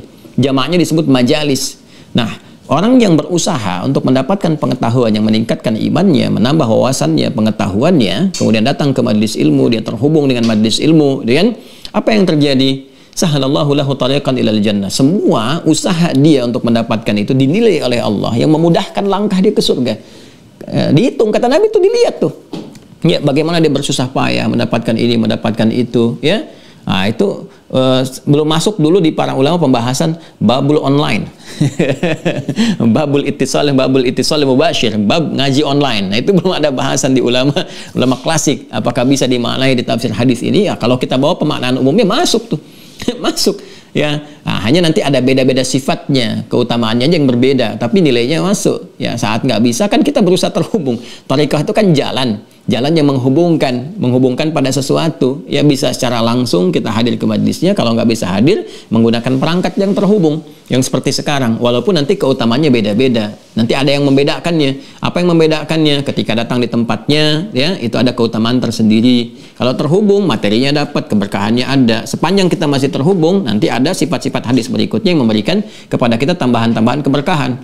Rahmat, pahala dapat. Ya, dengan pahala yang sama. Cuman perbedaannya adalah ketika ke tempatnya hadir, nanti ada tambahan-tambahan lain. Seperti ke masjid, datang dapat 25 kebaikan. Kita dapat tambahan tahiyatul masjid, tambahan iktikaf, gitu kan? Kan nggak ada iktikaf online. Ya, sedang pandemi iktikafnya di online kan nggak bisa begitu, gitu ya. Ada sisi yang lain. Tapi pahala kita belajar dapat, sama terhubung. Baik, keberkahan ada. Hadisnya kita teruskan. Jadi kalau sekarang pun teman-teman kan nggak mudah ini, ya, mendapatkan kuota, terhubung, nyari waktu, macam-macam, sama aja. Allah memberikan penilaian, memberikan pahala pada kita, ditampakkan insya Allah. Pahala-pahala itu akan tampak kepada kita, dibuktikan real. Ya, ainul yakin, haqqul yakin saat kembali dihisab. Nah, sebagai pendahuluan saat sakaratul maut. Saya pengen cepat lihat pahalanya Ustaz, ya, pengen cepat meninggal namanya. Dalam sakarat kan diperlihatkan tuh kebaikan-kebaikan atau keburukan-keburukan. Nah, jadi kembali kepada yang tadi saya uraikan, hadisnya teruskan, wa innal malaikata la tad'u ajnihataha ridwan li talibil ilmi. Kan? Dan malaikat itu membentangkan sayapnya. Ya, mencurahkan ridhanya bagi para penuntut ilmu. Nah, ini tafsirnya jelas. Ya, para ulama hadis menafsirkan, ya, yang dimaksud di sini adalah mengaminkan doa-doa mereka kalau mereka bermohon, memohonkan ampunan kepada Allah kalau mereka istighfar. Makanya kalau sedang mengaji begini, isi dulu dengan doa. Itu Imam An-Nawawi bagus sekali tuh mengarang kitab At-Tibyan tuh. Jadi sampai detil para ulama itu ingin mencari keberkahan dari hadis ini, sampai ngarang kitab tuh. Cara masuk majelis ilmu bagaimana, cara berjumpa dengan guru bagaimana, kan, cara dengan teman menyapa saat sama hadir bagaimana, cara meraih keberkahan bagaimana. Itu ada semua diatur. Ketika akan masuk ruangan majelis bagaimana, duduk di majelis seperti apa. Ya, kemudian ada lagi yang paling luar biasa teman-teman sekalian. Ketika Anda datang terlambat bagaimana menyikapinya, ketika guru menegur harus seperti apa. Itu lengkap semua demi menjaga keberkahan ini. Ya, dan itu nggak ditemukan dimanapun. Jadi Islam kita punya itu.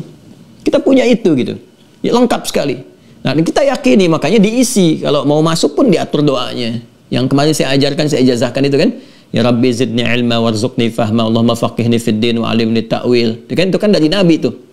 Dari Nabi yang teruskan kepada kita terus sampai kita bisa mohonkan. Jadi kita memulai itu dengan berdoa. Ya, di pertengahan saat kita kesulitan minta. Setelah selesai belajar pun berdoa. Ini amal soleh terbaik. Doa itu kan mengiringi amal. Doa yang cepat dikabulkan saat mengiringi amalan. Begitu selesai Anda berdoa. Ya, karena rumus doa itu ketika dikabulkan dengan cepat itu diikhtiarkan lewat takwa.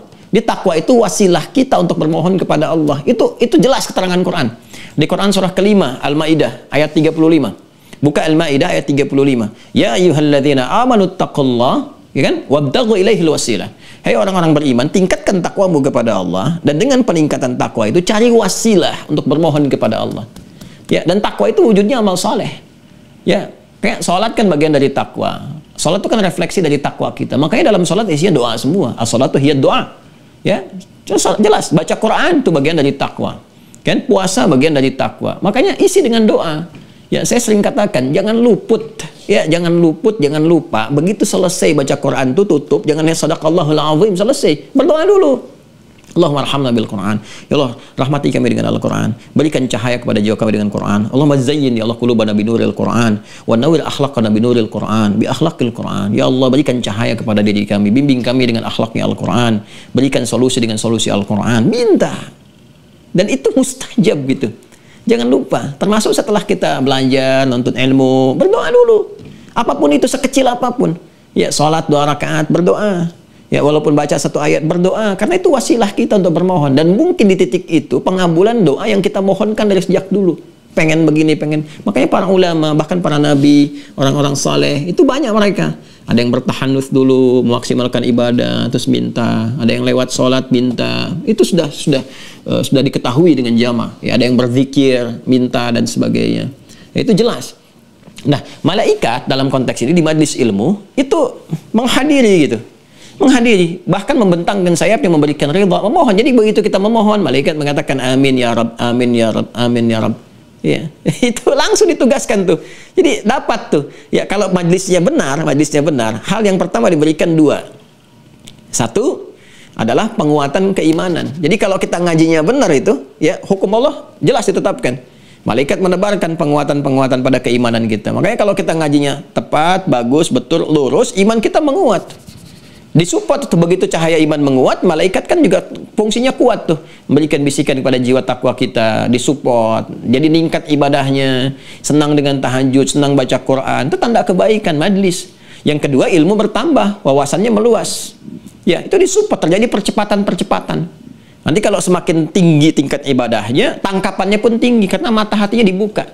Malaikat support, diperintahkan Allah tanamkan pada jiwanya, Makanya ada orang-orang yang sekali nangkap paham. Ya, bicara itu mengerti, firasatnya dikuatkan. Ya, firasat itu dari bahasa Arab, bahasa hadis bahkan. Diberikan firasat yang kuat. Jadi ada guru-guru tertentu yang melihat saja paham, bahkan bisa membaca pertanyaan, apakah ini menguji atau bertanya, ini begini atau begitu. Kan dikenal sekali ada 2 orang bertanya, apa hukumnya membunuh? Ya kan? Ya, jawabannya bisa berbeda pada 2 pertanyaan yang sama. Ya. Yang pertama kan jelas datang. Ya. Apakah ada taubat? Ya, apakah ada taubat dari seorang pembunuh? Ya, pertanyaan demikian, apakah ada taubat bagi seorang pembunuh? Ya, jawaban yang pertama dikatakan nggak ada taubat katanya bagi pembunuh. Terus dia kesal pergi kan? Yang kedua mengatakan lagi, bertanya pertanyaan sama, apakah ada taubat bagi seorang pembunuh? Ya, alil qatil bin taubah. Ya, apakah bagi seorang pembunuh itu ada taubat? Ya, yang kedua mengatakan jawabannya beda. Ya, ada taubat bagi seorang pembunuh. Pergi dia. Ya, bingung jamaahnya kan. Syekh, bagaimana Anda menjawab pertanyaan yang pertama nggak ada taubat, yang kedua ada taubat? Ya, kata Syekhnya mengatakan, pada yang pertama aku melihat rona kemarahan di wajahnya. Tangannya itu menggenggam kuat begini, ya.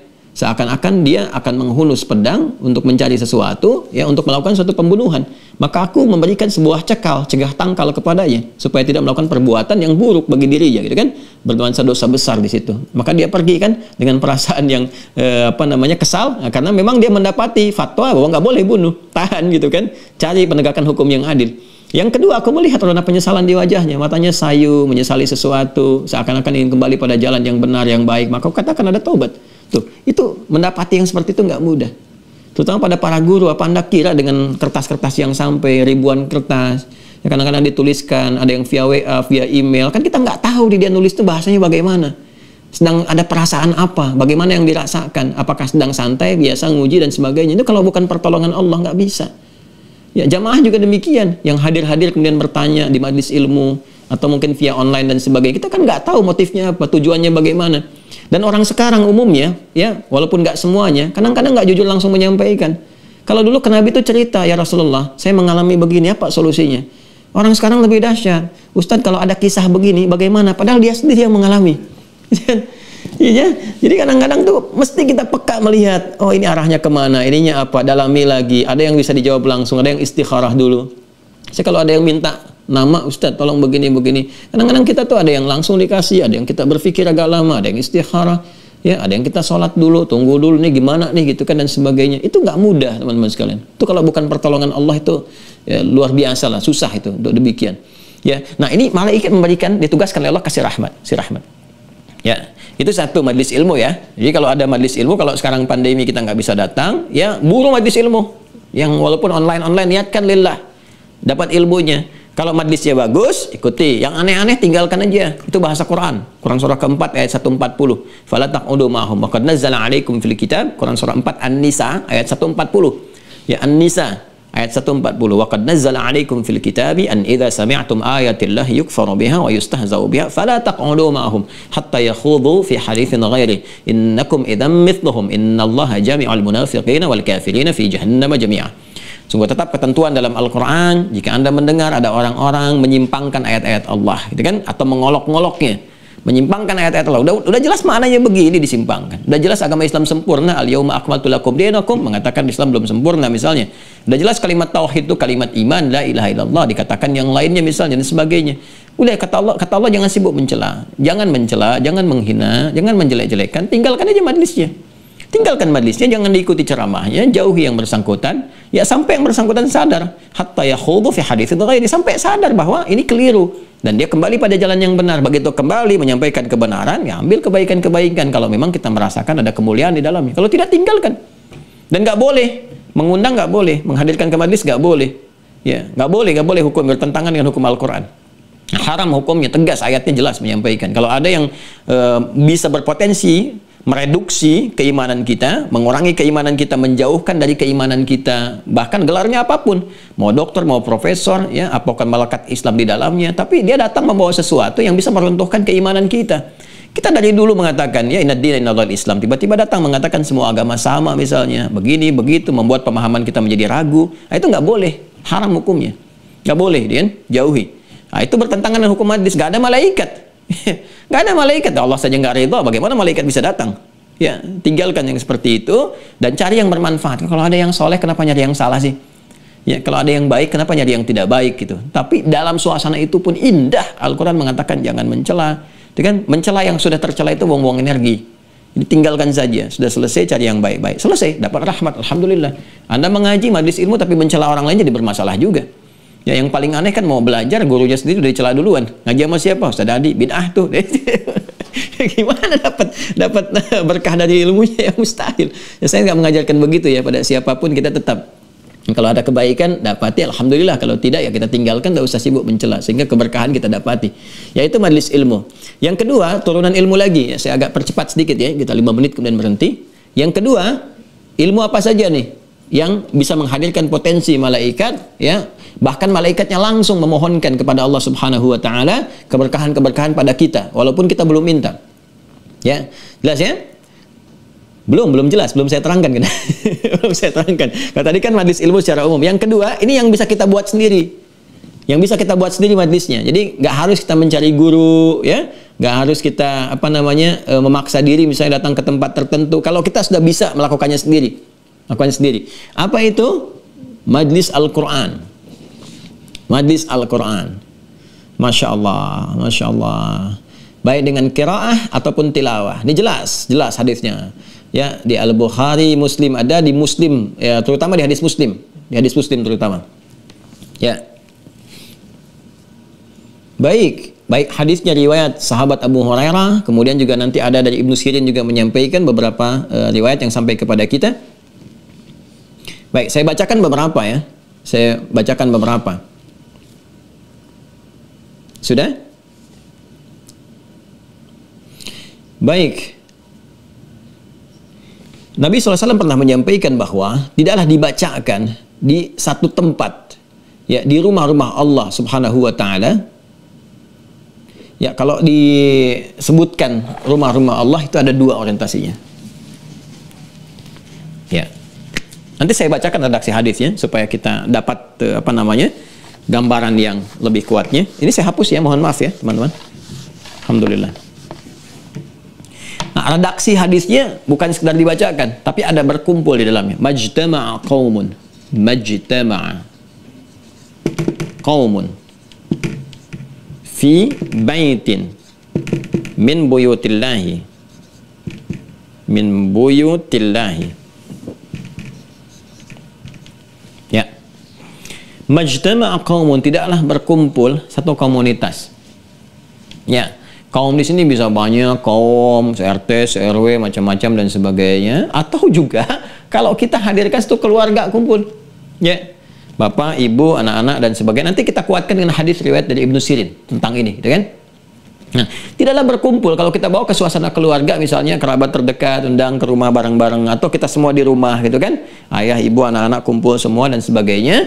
Nah, kemudian yang lebih luas lagi ya, level di masjid, pengajian dan sebagainya, kan?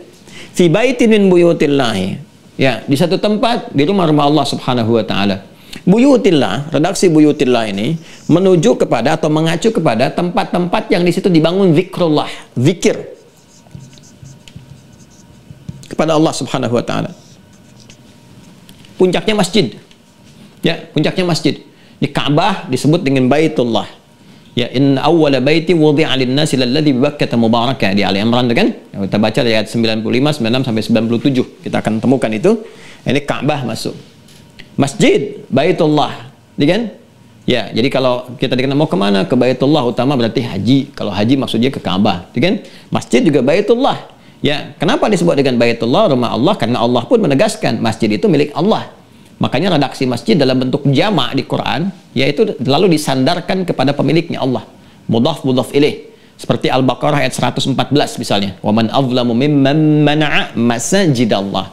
Quran surah 9 At-Taubah ayat 18. Innama ya'muru masajidallah. Bentuknya jamak masjid, masjid manapun. Mau masjidnya yang mewah, yang biasa, yang lantainya keramik, yang tanah, yang macam-macam, sepanjang masjid Baitullah. Ya. Nah, termasuk secara majas, secara kiasan, rumah-rumah itu yang diisi zikir di dalamnya, ya, yang diisi dengan ibadah, menguat, apalagi kalau kita lihat di hadis Muslim misalnya di riwayat Ibnu Sirin, rumah-rumah yang memang dihidupkan Quran di dalamnya dengan zikrullah, itu pun Baitullah juga secara majazi, bukan secara hakiki, secara kiasan. Artinya yang dimaksud Baitullah di situ rumah-rumah yang dihidupkan zikrullah di dalamnya, ya. Dan di antara zikrullah itu apa? Quran. Al-Quran. Ya, karena Quran disebut zikir dalam Al-Quran. Quran surah 15 ayat 9. Inna nahnu nazzalna dzikra wa inna lahu lahafidhun. Kami telah turunkan Al-Quran sebagai zikir. Apalagi di rumah itu para penghafal Quran sedang murajaah. Ya, anak setoran kepada ayah, kepada ibunya, saling mengecek hafalan macam-macam. Itu zikrullah. 4 kali disebutkan keutamaannya dibandingkan membaca. Quran surah 54 ayat 17, ayat 22, ayat 32, ayat 40. Walaqad yassarnal Qur'ana lidzikri. Walaqad yassarnal Qur'ana lidzikri fahal mim muddakir. Nah, karena itu ini pun hadisnya terkait Quran. Majtama'a qaumun fi baitin min buyutillah yatluna kitaballahi. Yatluna kitaballahi. Tuh. Wa yatadarasuna fima bainahum. Wa yatadarasuna fima bainahum. Bima ma'na? Apa yang mereka lakukan di rumah itu? Ya kan? Di rumah-rumah Allah. Ada yang di masjid, ya, ada yang kemudian ke Mekah di sana, ada yang di rumah-rumahnya pribadi menghidupkan dengan Quran. Yatsluna kitaballah, tilawah kitaballah, tilawah Al-Quran. Ya. Ada yang banyak baca, ada yang memahami dan sebagainya. Wa yatadarasuna fima bainahum, tadarus. Tuh, saling mempelajari di antara mereka. Ya, ada yang undang guru ke rumah masa pandemi, nggak bisa ke majelis ilmu, guru undang ke rumah. Ya, untuk mengajar. Baca, ada yang baca qiraah biasa, baca dicek tajwidnya, boleh. Ya, atau sekarang misalnya kita terhubung online, ngajar guru-guru. Di rumah hadirkan semua anak-anak, sambungkan dengan guru, suruh ngajar. Ya, nerangkan kepada kita, baca satu-satu, dicek, seperti itu. Ngecek di tajwidnya dan sebagainya, hidupkan Qurannya. Ya, Masya Allah. Ada yang menyampaikan maknanya, tafsirnya dan sebagainya. Ada yang berlomba-lomba menghafalnya. Apa yang terjadi? Itu Allah langsung menetapkan malaikat untuk menghadirkan 4 hal. Ini lisan Nabi ya, hadisnya sahih, riwayat Muslim. Nabi yang menyampaikan. Illa, kecuali kalau kejadian ini hadir, ya, di tempat-tempat yang dihidupkan zikrullah, baitillah, buyutillah, kan? Tempat-tempat baik yang hakiki di masjid misalnya. Kalau sudah ke masjid langsung, itu sudah masjid, Baitullah, hakiki, sifatnya nggak ada maknawi lagi, nggak ada kiasan, langsung di situ. Ka'bah jelas, ya. Makanya nanti sifat ini datang lebih cepat. Di rumah kita mengambil maknanya, kita terapkan, hadir ini. Illa, satu, ghasyiyatuhum rahmah. Satu, rahmat Allah dinaungkan kepada mereka. Dari mulai ngaji sampai selesai. Itu yang senafas dengan hadis riwayat dari Abu Darda tadi. Malaikat ditugaskan langsung, curahkan rahmat selama dia mengaji itu. Rahmat. Rahmat pertama apa? Ya, jadi kalau kita belajar syariat, rahmat pertama yang diturunkan bukan materi dunia dulu. Ketenangan dulu. Ada kelapangan di jiwa sehingga memberikan kenikmatan pada iman. Itu yang disebut halawatul iman. Jadi Anda jangan orientasi bawa proposal dunia untuk ngaji akhirat. Nggak nyambung. Dunia itu akan mengikuti dengan sendirinya. Jadi jangan Anda berhijrah misalnya, ya kan istilah keren sekarang berhijrah. Ya, hijrah itu bukan masuk kelompok tertentu ya. Bukan masuk pengajian tertentu. Ingat, hijrah itu membawa suasana diri kita lebih dekat dengan Allah. Kalau kita ingin berhijrah, membawa suasana lebih dekat dengan Allah, teman-teman sekalian, kemudian kita mencoba untuk beribadah, belajar. Yang diberikan pertama bukan dunia, terlalu kecil dunia itu. Yang pertama Allah kasih itu kelapangan pada hati kita, ketenangan pada jiwa. Nanti kalau sudah jiwa enak, tenang, nyaman, menikmati cara kita ibadah, dunia didatangkan. Bahkan melebihi apa yang kita bayangkan. Datang, karena kita sudah dipercaya oleh Allah punya kemampuan mengelola. Jadi dunia itu dianggap kecil. Kalau kita udah matang ibadah, orientasi akhirat, ini kecil dunia itu. Nggak ada nilainya gitu. Datang, begini. Jadi kita hanya gunakan perangkat untuk cari bekalnya sampai meninggal. Ya, besok lusa juga tiba waktunya kan kita kembali gitu. Ini rahmat pertama. Ya, siapa malaikat yang ditugaskan memberikan rahmat, mencurahkan rahmat? Mikail. Ya, dibentangkan itu rahmat diturunkan. Makanya kalau kita ngaji, pertama didapatkan ketenangan, enak gitu. Ya, kalau gurunya benar, kalau kita ngajinya benar, ada kedamaian pada jiwa, ada ketenangan, kenyamanan, terjaga. Beda deh, Anda sering ngaji, tiba-tiba putus aja sehari, nggak ada ngaji. Lain rasanya. Anda pasang tuh murotal di setiap sudut rumah, di kamar-kamar. Lain rasanya, ada kenikmatan gitu. Nyaman, enak, dan lain sebagainya. Begitu Anda putus sehari, ada yang hilang rasanya. Nggak percaya silahkan coba. Ya, kita isi deh tuh dengan Quran. Ya, Masya Allah itu indah. Nah, setelah itu kita adakan halaqah, ya, keluarga. Ya, orang tua kita dulu kan nggak banyak cakap semacam ini kan. Ba'da maghrib pokoknya berhenti semua ngaji. Saya masih mengalami. Ya, saya kecil lari, mau di bawah lemari pun dikejar, suruh ngaji, TV mati semua. Dikejar. Mana Adi katanya, cari dari kejar tuh. Ibu saya mungkin melihat ini, tahu itu. Cari itu semua, maksudnya mau ketinggalan ngaji. Ibu saya udah nyiapkan tuh, mama saya udah nyiapkan mushaf. Baik sekarang masih ada, Masya Allah, semoga Allah rahmati gitu ya. Mushafnya itu, semua harus ke beliau itu setoran tuh satu, dituntun semuanya itu. Ya kan? Ini semua kita bisa hidupkan. Kita hidupkan, makna maghrib, semua datang gitu kan. Ngaji semua, TV matiin, itu rahmat. Ghasyiyatuhum rahmah. Rahmat itu dinaungkan, ya. Ya, kemudian nazalat alaihimus sakinah. Nah, itu tadi yang saya sampaikan, diberikan ketenangan. Anda kan di rumah tangga pengen sakinah. Ya, samara kan bahkan ada tuliskan keluarga samara gitu kan, bukan cemara.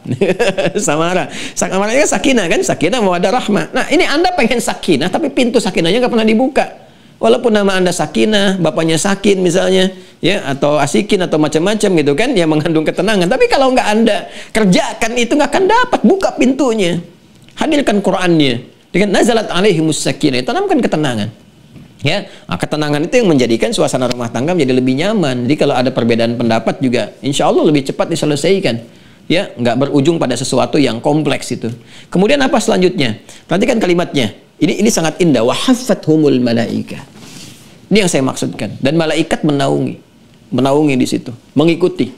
Ya, jadi jangan dikira ketika Anda baca Quran dihidupkan itu sendirian. Saya tidak. Malaikat tuh di situ sibuk mengerumuni, ada di situ melihat, memohonkan ampunan kepada Allah. Itu otomatis tuh minta, ya Allah ampuni si fulan, ampuni si fulan. Makanya orang-orang dekat dengan Quran itu otomatis akan menghadirkan cahaya pada jiwa yang mengentaskan kesalahannya. Jadi akan hilang kebiasaan buruknya. Demi Allah saya katakan, kalau kita ngaji Quran benar, kebiasaan buruk itu akan hilang. Karena yang baik sudah masuk. Kalau yang baik masuk, yang buruk keluar. Ahli Quran yang benar itu pasti. Baru ngajinya benar aja akan merubah perilaku. Itu dahsyatnya Quran. Dahsyatnya Quran. Makanya ulama sepakat, kalau orang jadi ahli Quran pasti lembut. Lembut sekali.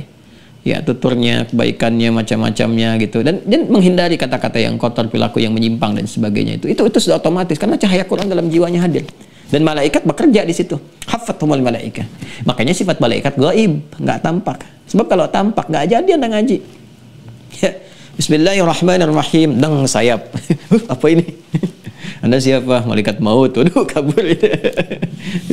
Mikail gitu kan. Nah, dan sebagainya. Jadi sifatnya gaib. Ya, cuma Allah berikan warisan Rasulullah itu kemuliaan-kemuliaan. Yang terakhir, wa dzakarahumullahu fiman indah. Dan disanjung-sanjung oleh Allah di sekitar makhluk yang ada di sekitar Allah Subhanahu wa taala. Wallahu alam, sifatnya seperti apa, dia gaib. Walaysa kamitslihi syai'. Nah, jadi itu diantaranya. Jadi hidupkan rumah kita dengan Al-Qur'an. Ya kan? Hidupkan rumah kita dengan ibadah, dengan zikir. Ya, kemudian apalagi misalnya hidupkan majlis-majlis ilmu. Nah, di situ saat beribadah itu minta sama Allah. Itu sudah hukum umum. Kalau pengen spesifik langsung keterlibatan malaikat ini, ya, terkait dengan permohonan-permohonan kita, maka lakukan ibadah spesifik. Ya, misalnya tahajud, bangun malam. Itu disertai malaikat juga. Minta sama Allah. Begitu kita minta spesifik, malaikat rahmat ditugaskan oleh Allah. Itu hukum Allah tetapkan. Amin ya Allah, kabulkan ya Allah, berikan ya Allah, dan sebagainya. Ya, itu sangat luar biasa. Dan kalau kita benar melakukannya, cepat tuh, luar biasa cepat. Nah, sebaliknya, jangan hadirkan hal-hal yang nggak disukai oleh malaikat, yang malaikat nggak masuk, yang Nabi sendiri sampaikan. La tadkhulul malaikatu baitan. Ya, apa itu? Fihi kalbun wa suratun wala suratun. Ya, misalnya Nabi SAW menyampaikan dalam satu hadis yang sangat populer dilihat Al-Bukhari dan Muslim, malaikat itu nggak masuk, malaikat rahmat maksudnya. Malaikat Mikail nggak masuk satu rumah yang di dalamnya ada hal yang nggak disukai. Misalnya apa? Hewan yang memang membawa najis, seperti anjing misalnya. Ya, anjing pada liurnya kan ada najis, pada liurnya ada najis. Makanya di mazhab Maliki walaupun memperbolehkan memelihara anjing dalam batas-batas tertentu, tetap harus bisa menyucikan najisnya.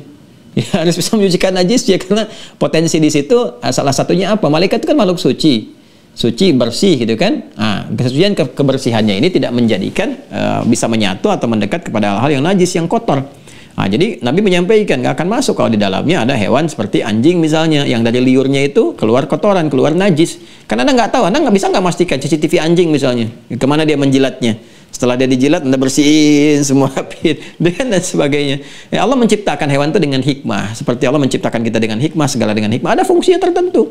Anjing ada fungsinya, kucing ada fungsinya, semua ada fungsinya. Tempatkan sesuai dengan fungsinya. Ya, jadi jangan Anda katakan dengan pemikiran terbalik, dengan logika yang salah. Untuk apa Allah menciptakan anjing kalau untuk dihina, dicelaka? Bukan begitu, Joni, cara berpikirnya. Anda salah. Anjing itu fungsinya begini, sama aja Anda dengan berkata, untuk apa Allah ciptakan nyamuk kalau buat dipukulin? Ya, untuk apa Allah ciptakan ayam kalau buat dimakanin gitu kan? Ini kan cara berpikir yang keliru. Terus Anda makan juga. Bahkan Anda kreasi bikin raket anti nyamuk, bikin obat nyamuk, bikin macam-macam. Gitu kan? Ya, jadi ini berbeda dengan untuk apa nyalain lilin ditiupin gitu. Ini logika yang tidak sama. Ya, jadi ada hikmahnya. Makanya iman dulu, nanti datang hikmah. Hikmah membimbing akal kita untuk mengetahui, oh hikmah anjing diciptakan tuh begini rupanya. Gitu kan? Ada kaitan dengan spiritual, memberikan tanda-tanda bahwa ada kehadiran setan, ada macam-macam dan sebagainya. Ada sifatnya untuk berburu dengan hukum begini. Ada sifatnya untuk penjagaan keamanan, menempatkannya di sini. Jadi Anda paham. Begini. Jadi itu fungsinya. Ya, jangan melebihkan fungsi anjing di luar batasnya. Ya, ada penggunaan indera penciuman untuk kadar tertentu, untuk melacak tertentu misalnya, baik narkoba ataupun ini itu. Nanti ada fikihnya. Makanya di pasukan-pasukan khusus tertentu yang menggunakan anjing ada fikihnya tertentu. Di kepolisian misalnya kan ada fikihnya tertentu, bagaimana menggunakannya, seperti apa membersihkan najisnya, bagaimana dan sebagainya. Itu ada hukumnya. Ya, tapi jangan terapkan ke dalam hukum umum. Ya, apa hukum umumnya yang terkait dengan rahmat di rumah macam-macam, ada tempatnya. Ya, ada tempatnya walaupun dia punya karakter. Tapi Ustadz, anjing itu makhluk setia. Iya, betul. Tapi ada tempatnya, Cepi. Ini tempatnya di sini. Ini kan, ini ketentuannya begini.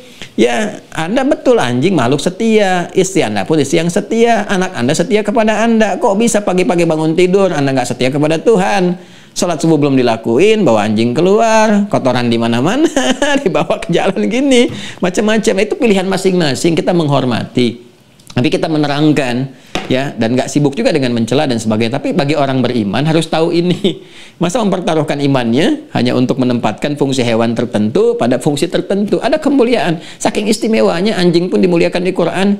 Coba lihat tuh di surat Al-Kahf itu. Kita baca tiap Jumat kan, selain surat Yasinan. Kan ada yang Yasinan, ada yang Kahfian, ada yang Baqarahan, ada yang Nisaan, macam-macam kan. Dan silahkan. Di surat Al-Kahf kan kita baca. Bahkan tahu Kitnir namanya dan sebagainya.